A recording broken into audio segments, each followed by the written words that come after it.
मेरे प्यारे भाइयों, फिर अल्लाह की मदद कहां से आएगी? नबी ने उसूल बता दिया, इहफज़िल्लाह तजिदहु तुजाहक, अल्लाह को याद रख, अल्लाह तेरे सामने।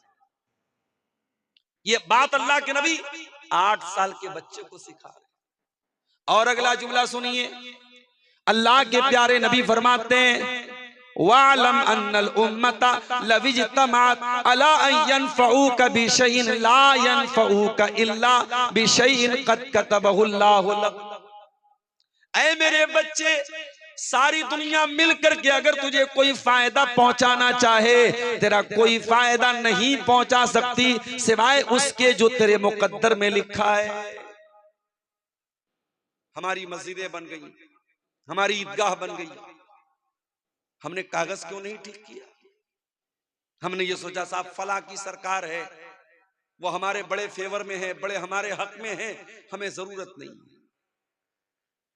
आपने ये क्यों भूल गए आप कि इस मुल्क में आपको जो काम करना है कानून और संविधान के दायरे में करना है। और अभी 5 दिसंबर की लास्ट डेट है, तमाम वक्फ की जितनी प्रॉपर्टीज हैं उसको पोर्टल पे चढ़ाने के लिए मुसलमान अभी भी चादर तान के सोया। कितनी मस्जिदें हैं, कितने कब्रिस्तान हैं, कितनी ईदगाहें हैं, अभी तक उनका कोई डाटा पोर्टल पे चढ़ाया नहीं गया है। और जो मुतवल्ली है, जो जिम्मेदार है, वह आराम से सो रहा है। सरकार ने क्लियर कर दिया 5 तारीख के बाद हम कोई इस बारे में सुनवाई नहीं करेंगे। तो भाइयों, आप बीमार होते हैं तो या अल्लाह शिफा दे दे, या अल्लाह शिफा दे दे, या अल्लाह शिफा दे दे, ये वजीफा पढ़ने से आप ठीक नहीं होते।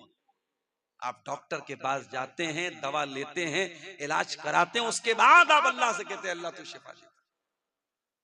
आप रोजी रोटी कमाने के लिए दुकान खोलते हैं, शटर खोलते हैं, काउंटर पे बैठते हैं, उसके बाद अल्लाह से दुआ करते हैं अल्लाह कस्टमर भेज दे, मेरी रोजी में बरकत दे दे, तब अल्लाह तबारक व तआला आपको रोजी देता है।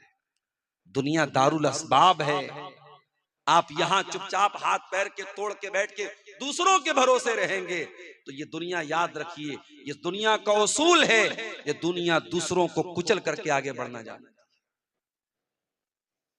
अल्लाह के नबी हमें एक उसूल बता रहे हैं कि अगर अल्लाह तबारक व तआला ने आपके मुकद्दर में कोई फायदा लिखा है तो दुनिया की कोई ताकत रोक नहीं सकती है। और सारी दुनिया मिल करके अगर आपको कोई नुकसान पहुंचाना चाहे, कुछ बिगाड़ना चाहे, ला यज़ुर्रुका इल्ला बिशैइन क़द कतबहुल्लाहु अलैक, आपका कोई नुकसान नहीं पहुंचा सकती आपको सिवाय उसके जो अल्लाह ने आपके मुकद्दर में लिखा है।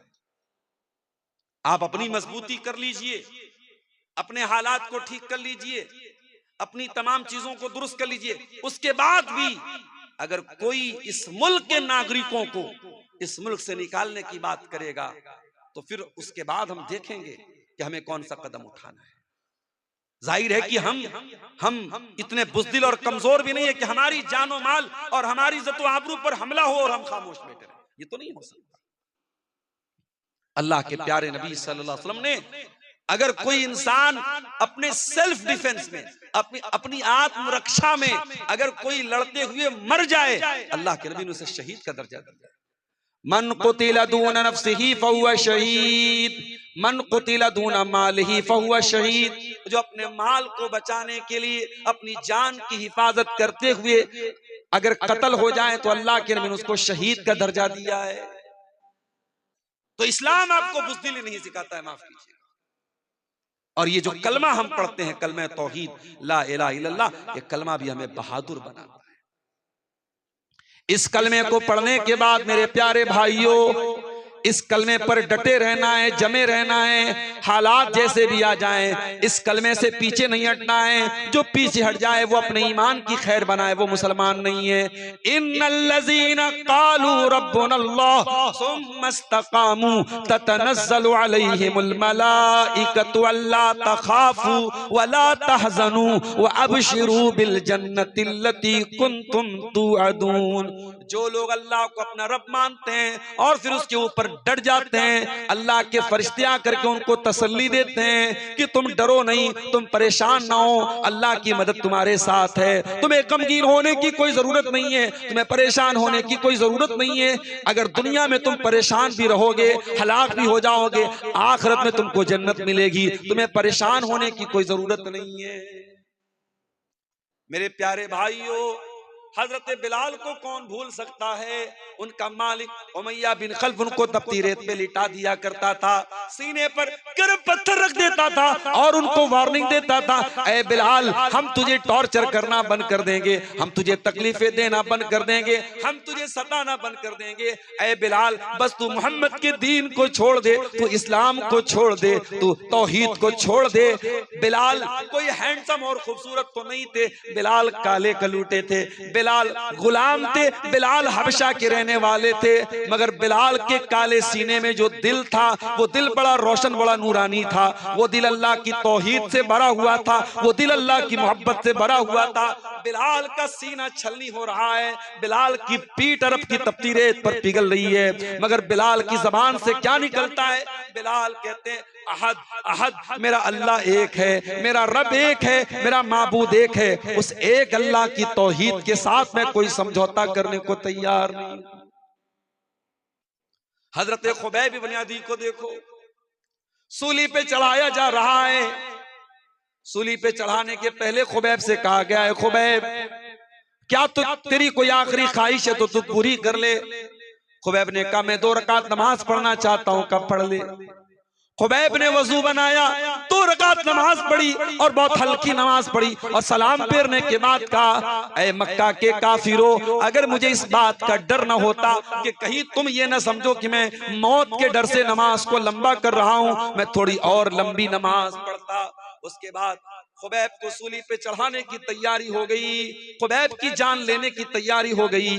सूली पे चढ़ाने के पहले खुबैब को एक मौका दिया गया, ऐ खुबैब क्या तू ये कहने को तैयार है, क्या तू ये मानने को तैयार है, क्या तू अपनी जबान से ये जुमला बोलने को तैयार है कि मेरी जगह आज मोहम्मद रसूलुल्लाह को सूली पे चढ़ा दिया जाए। ऐ खुबैब अगर तू इतना बोल दे हम तुझे छोड़ देंगे, हम तुझे माफ कर देंगे, हम तुझे जीवन दान दे देंगे। ऐ खुबैब तेरे सीने में रसूल की कैसी मोहब्बत थी, तेरे सीने में ईमान की कैसी मोहब्बत थी। खुबैब ने कहा, मक्का के काफिरों, तुम मेरी जगह मेरे नबी को सूली पे चढ़ाने की बात कर रहे हो, अरे मैं तो ये भी गवारा न करूंगा कि मेरे नबी के पांव में कांटा भी चुभोया जाए और खुबैब की जान को बख्श दिया जाए, खुबैब को माफ कर दिया जाए, खुबैब को छोड़ दिया जाए। खुबैब तो इस पर भी गवारा, ये खुबैब को तो ये भी गवारा नहीं है। ये तौहीद की बरकत है मेरे साथ, तौहीद इंसान को हिम्मती बनाती है।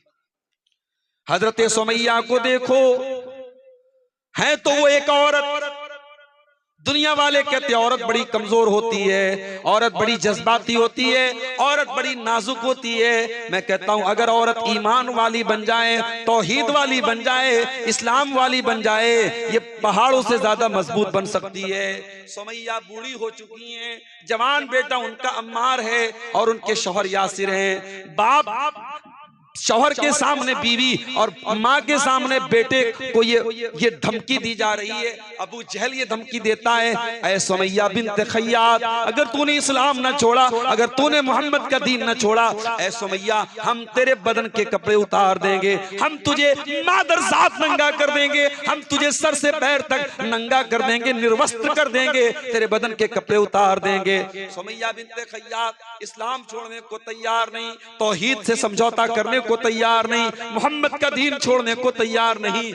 बिल आखिर अबू जहल ने सुमैया को नंगा कर दिया, जवान बेटे के सामने उसकी मां को बरहना कर दिया और बड़ी बेदर्दी से बर्छी मार के हजरत सुमैया को शहीद कर दिया। इस्लाम की राह में पहला खून बहाने वाली अगर कोई औरत है वो सुमैया बिन्त खय्यात है। मेरे प्यारे भाइयों, एक औरत होने के बावजूद सुमैया ने जान तो दे दी मगर ईमान से समझौता न किया। सुमैया ने कयामत तक आने वाले मुसलमानों को ये मैसेज दिया, ओ तौहीद पे चलने वालों, हालात से घबरा न जाना, हालात से परेशान न हो जाना, अगर तुम तौहीद वाले हो तो अपने कलेजे को मजबूत कर लेना। तौहीद आपको मजबूत बनाती है। तौहीद का मानने वाला एक अल्लाह को मानता है, ऐसा नहीं है।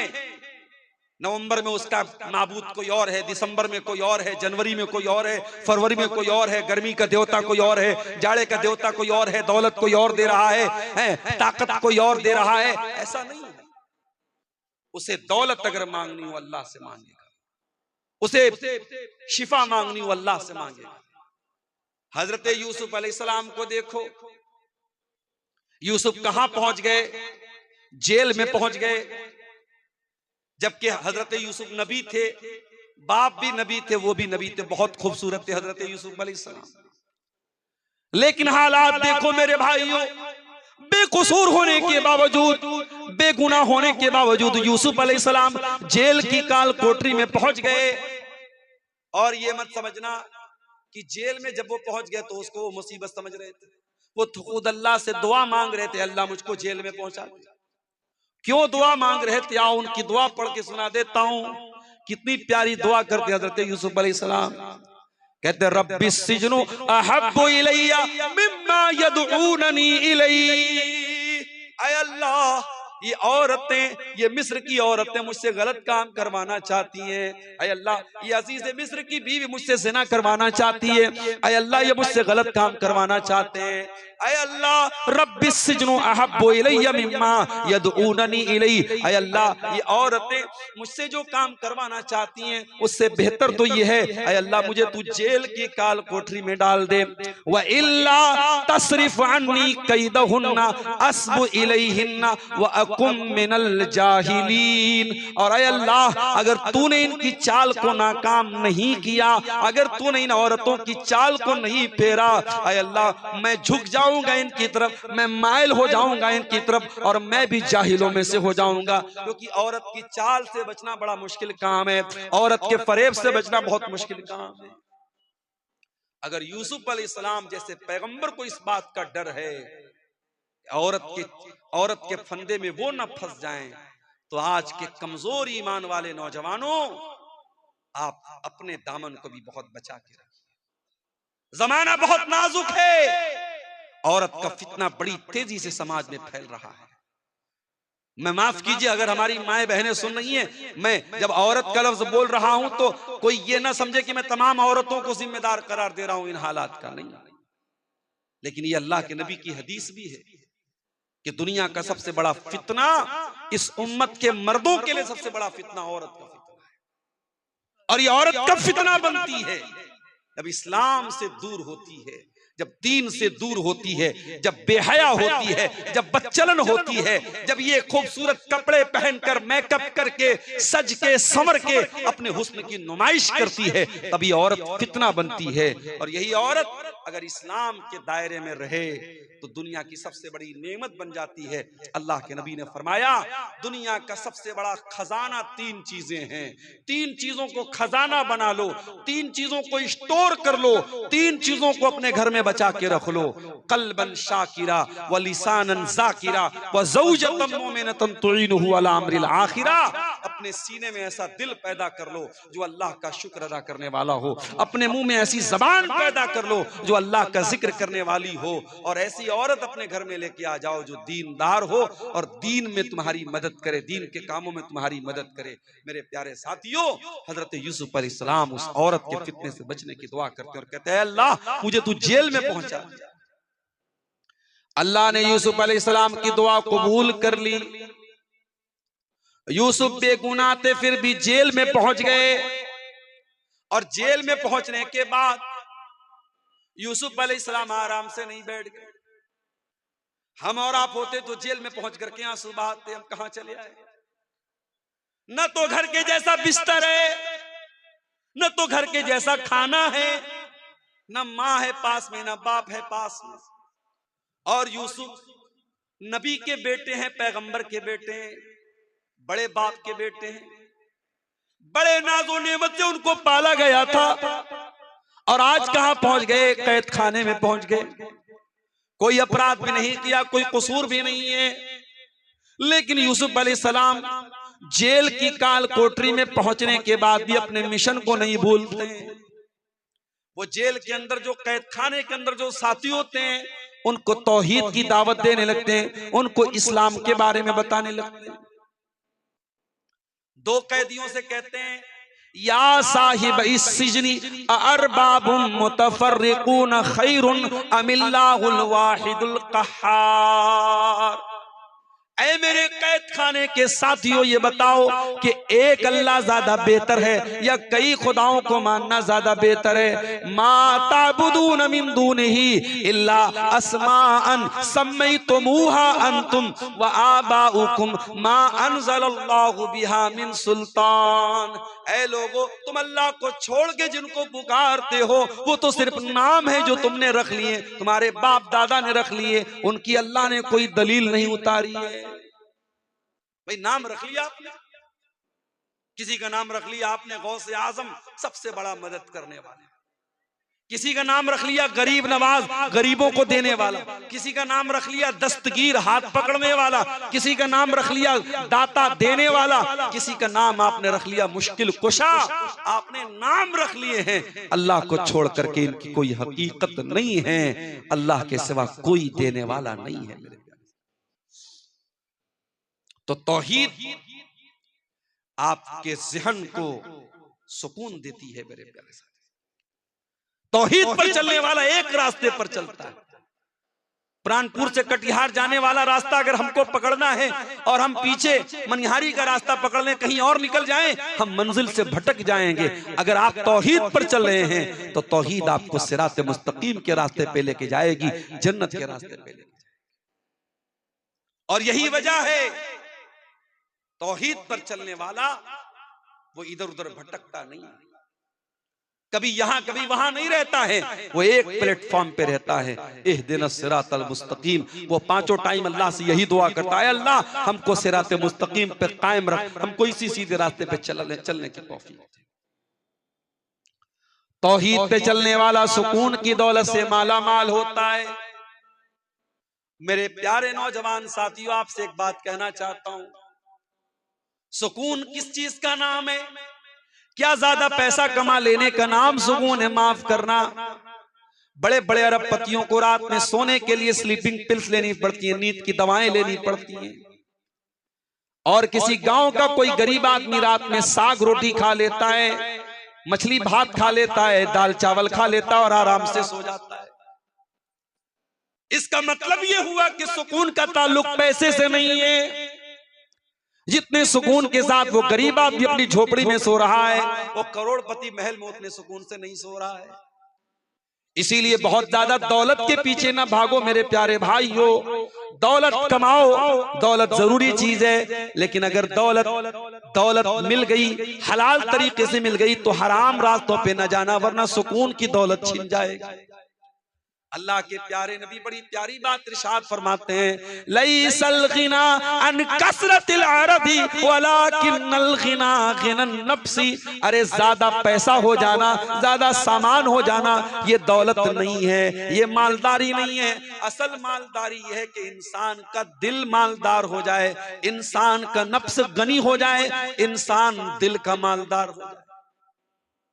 कुछ लोग होते हैं ना, चमड़ी चली जाए दमड़ी न जाए, पैसा बहुत है, मगर एक पैसा भी अल्लाह की राह में खर्च करने की बात आ जाए, किसी गरीब को देने की बात आ जाए, नानी मर जाती है। चमड़ी चली जाए दमड़ी न जाए। पैसा है, दौलत है, दिल नहीं। और मैं देखता हूं कभी कभी मदरसों में चंदा जब लोग देते हैं, दान देते, गरीब आदमी जो बेचारा बहुत मामूली कमाने वाला है, अपनी हैसियत से बढ़ के वो देता है। और करोड़पति लोग बेचारे जो है, वो बंगला में तकरीर करने वाला उसको दाएं बाएं से खींचता है, पकड़ता है, बुलाता है, उसके बाद बड़ी मुश्किल से 5,000 10,000 रुपया वो निकालता है। तो अल्लाह ताला क्या तो नीयत देखी जाए, अल्लाह क्या तो इखलास देखा जाए। सही बुखारी की पहली हदीस क्या है? इन्नमल आमालु बिन्नियात। सारी नेकियों का दारो मदार अल्लाह ताला की नीयत पर है। आप कटिहार छोड़ के दिल्ली जा रहे हैं, आप कटिहार छोड़ के गुवाहाटी जा रहे हैं, आप कटिहार की सरजमीन छोड़ के मुंबई जा रहे हैं, किस लिए जा रहे हैं? पैसा कमाने के लिए, बाल बच्चों का पेट भरने के लिए, और एक आदमी कटिहार छोड़ के या कोई भी जगह छोड़ के दूसरी जगह जा रहा है, क्यों जा रहा है? अपना दीन बचाने के लिए, अपना ईमान बचाने के लिए, अपने आप को इस्लाम पर अमल करने के लिए। दोनों ने शहर छोड़ा, दोनों ने वतन छोड़ा, लेकिन जिसने दीन और ईमान के लिए अपना वतन छोड़ा उसको शरीयत में मुहाजिर कहा जाएगा, उसके अमल को हिजरत कहा जाएगा, उसको हिजरत का सवाब मिलेगा। लेकिन जो रोजी रोटी के लिए, किसी लड़की से शादी करने के लिए, किसी औरत को हासिल करने के लिए, किसी दौलत को हासिल करने के लिए अपना शहर छोड़ के जाएगा, उसको हिजरत का सवाब नहीं मिलेगा। अमल एक है, काम एक है, नीयत अलग अलग हो गई तो मामला बदल गया मेरे प्यारे साथियों। इसलिए नीयत को दुरुस्त करो। तौहीद आपकी नीयत को भी दुरुस्त करती है। अगर आपकी तौहीद पक्की होगी तो आप नमाज अल्लाह के लिए पढ़ेंगे, आप मदरसे में दान अल्लाह के लिए देंगे, आप गरीबों की मदद अल्लाह के लिए करेंगे, आप रोजा अल्लाह के लिए रखेंगे, आप हज करेंगे अल्लाह के लिए, आप ज़कात देंगे अल्लाह के लिए। अगर आपकी तौहीद पक्की है तो आपकी नीयत भी पक्की है। परसों जुमा का दिन है, फजर की नमाज में अगर आप पहुंचे, और उम्मीद है कि आप पहुंचेंगे, क्योंकि आप जलसे में अगर रात को 1-1:30 बजे 2 बजे तक जलसे में आप रह रहे हैं तो आपके अंदर दीन का बड़ा जज्बा है, बड़ा शौक है, तो आप फजर की नमाज भी जमात से जरूर पढ़ते होंगे इंशाअल्लाह। अगर आप जुमा के दिन फजर की नमाज में पहुंचे और इमाम साहब ने सुन्नत के मुताबिक पहली रकात में सूरह सजदा की तिलावत की और दूसरी रकात में उन्होंने सूरह दहर की तिलावत की, तो सूरह दहर में ये आयतें भी आप इमाम साहब के मुंह से सुनेंगे। इन्नमा नुतिमुकुम लिवजहिल्लाह व युतिमूना अत्ताम अला हुब्बिही मिस्कीनन व यतीमन व असीरा। अल्लाह के नेक बंदे गरीबों को खाना खिलाते हैं, यतीमों को खाना खिलाते हैं, कैदियों को खाना खिलाते हैं। इन्नमा नुतिमुकुम लिवजहिल्लाह। और जब वो गरीबों को खाना खिलाते हैं तो इसलिए नहीं खिलाते कि फोटो खींच लें उनका। हम लोग भी कहीं जाते हैं जलसों में, प्रोग्रामों में, तो अब ये सेल्फी लेने वाले जो हमारे नौजवान हैं वो दस्तरखान पे भी जाके सेल्फी ले। मैं मना करता हूं, भैया मत फोटो मत लो। ऐसे ही लोग उलमा को बदनाम करते, उलमा खाते बहुत हैं, मौलवी खाता बहुत है। और जब ये कहो कि भाई अपने बच्चे को मौलवी बनाओ तो कहते हैं खाएगा कहां से। बड़ी अजीब बात है। ऐसे तो बोलेंगे मौलवी खाता बहुत है, और बच्चे को आलिम बनाने की बात कहो तो बोलेंगे खाएगा कहां से। तो दस्तरखान पर भी हमारे फोटो लिए जा रहे हैं। क्यों साहब? स्टेटस पे लगाएंगे, मोबाइल पे लगाएंगे, फेसबुक पे डालेंगे अब्दुल गफ्फार साहब देसी मुर्गा खा रहा है। एक जगह जलसे में अपनी बेटी को लेके चला गया। ये यूट्यूबर लोग, अल्लाह इनको माफ करे, इनको थंबनेल लगाना भी नहीं आता। नेपाल में एक जलसे में अभी गया अपनी बच्ची को लेके, तो एक यूट्यूबर ने थंबनेल लगाया, अब्दुल गफ्फार सलवी अपनी बेटी को ले गया, जलसा में ले गया, तकरीर में ले गया। अरे भाई ले गए बोल दो भाई, क्या मतलब जबान ऐसी हो चुकी है कि वो समझ में नहीं आता कि उनको हिंदी में क्या लिखना चाहिए। तो खाना आदमी खा रहा है, उसका भी लोग फोटो ले रहे हैं। फोटो ठीक है, मैं उसको हराम नहीं मानता, लेकिन बिला वजह बिला जरूरत आप कम से कम उलमा को खाने के टाइम तो बख्श दो भाई। आदमी खाना खा रहा है, उसकी क्या पोजीशन है, किस हालत में वो मुंह बनाए हुए, आप उसी हालत में फोटो ले रहे हो। मैं बहुत सख्ती से मना करता हूं कि भाई फोटो कम से कम खाना खाने के टाइम तो फोटो। कई बार ऐसा होता है जलसा तकरीर करके मुझे निकलना है, फौरन ट्रेन पकड़नी है, भागना है, मौलाना एक सेल्फी लेना है, मौलाना एक। अबे तुम्हारी सेल्फी के चक्कर में भाई मेरी ट्रेन छूट जाएगी।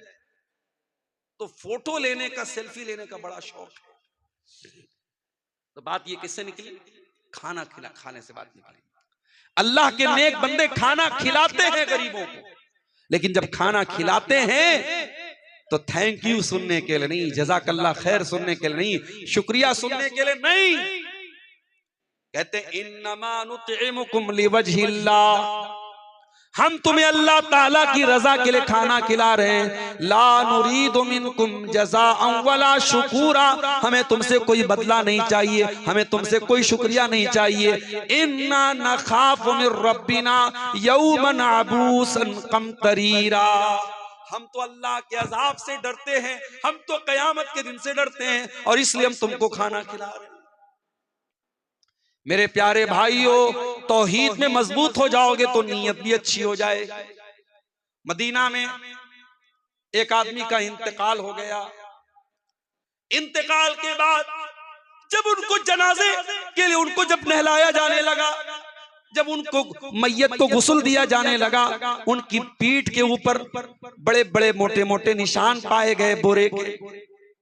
नहलाने वालों ने कहा ये तो बहुत बड़ी हस्ती थी, ये तो अल्लाह के नबी के अहले बैत में से थे, अल्लाह के रसूल के घर वालों में से थे, ये तो नबी के नवासे के बेटे थे। नवासे के बेटे को क्या बोलेंगे? हमारे यहाँ पर नवासा बोलते हैं, आप क्या क्या बोलते हैं? पर नवासा ही बोलते हैं।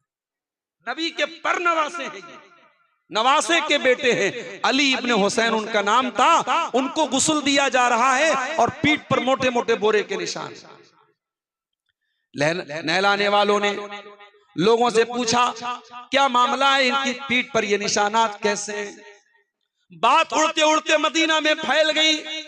मदीना के कुछ गरीब घरों तक ये बात पहुंची। उन गरीबों ने आकर के कहा अल्लाह की कसम हमें पता चल गया इनकी पीठ पर ये मोटे मोटे निशान क्यों हैं। कहा महीने की पहली तारीख आती थी, हर महीने की पहली तारीख को हमारे घर का महीने भर का राशन अल्लाह का कोई नेक बंदा बोरे में भर के अपनी पीठ पे लाद के महीने की पहली तारीख को हमारे घरों पे पहुंचा दिया करता था। रात के सन्नाटे में वो आता था, हमें पता भी नहीं चलता था वो अनाज लाने वाला कौन है, वो राशन लाने वाला कौन है। और ऐसा एक नहीं कई परिवारों के साथ ऐसा हो रहा था, कई फैमिली के साथ ऐसा हो रहा था। आज अली बिन हुसैन की पीठ पर पाए जाने वाले इन निशानों ने उनकी छुपी हुई नेकी को आम कर दिया। जिस नेकी को उन्होंने जिंदगी भर छुपा करके रखा, आज उनकी नेकी दुनिया के सामने आ गई और दुनिया को पता चल गया कि मदीना के उन गरीब परिवारों को खाना पहुंचाने वाला, राशन पहुंचाने वाला और अनाज पहुंचाने वाला कोई और नहीं, नबी के अहले बैत का एक फर्द था, अली बिन हुसैन। ये इखलास होता है मेरे प्यारे साथियों, तौहीद की बरकत से आपके अंदर इखलास आता है। अगर आप तौहीद में पक्के हो जाएंगे, अल्लाह ताला आपको सुकून की दौलत भी देगा। वही सुकून जिस सुकून को तलाश करने वाले आज कहां कहां तलाश कर रहे हैं। ये शराबी शराब क्यों पी रहा है, ये जिना करने वाला जिना क्यों कर रहा है, ये लड़कियों से चैटिंग क्यों कर रहा है, ये पाउडर के जरिए ड्रग्स क्यों ले रहा है।